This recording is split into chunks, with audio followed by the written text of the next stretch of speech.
নমস্কার বন্ধুরা, medicine in চ্যানেলে জানাই আপনাদেরকে স্বাগতম। বন্ধুরা, আজ রিমোনি এএল সিরাপের কাজ এবং পার্শ্ব প্রতিক্রিয়া নিয়ে বিস্তারিত আলোচনা করব। তাই ভিডিওটি শেষ অবধি অবশ্যই দেখবেন এবং চ্যানেলে নতুন হয়ে থাকলে চ্যানেলটিকে সাবস্ক্রাইব করে নেবেন, যাতে ওষুধ সম্পর্কে সঠিক তথ্য সবার আগে আপনারা পেয়ে যান। রিমোনি এএল সিরাপ এটি তৈরি করেছে সানডায়োটাস নুমান্ডিস প্রোবায়োটিক্যালস প্রাইভেট লিমিটেড। এটি যে উপাদান দিয়ে তৈরি করা হয়েছে তা হলো ল্যাক্টোব্যাসিলাস পারাসাসি এবং ল্যাক্টোব্যাসিলাস ফার্মেন্টাম। এটি 30 ml এর বোতলে পাওয়া যায়।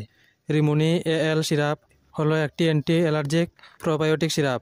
এটি শিশুদের অ্যালার্জিজনিত সমস্যা যেমন নাক দিয়ে জল পড়া বা নাক বন্ধ, হাঁচি, চোখ দিয়ে জল পড়া এবং অ্যালার্জিজনিত ব্রঙ্কাইটিসের চিকিৎসায় দেওয়া হয়।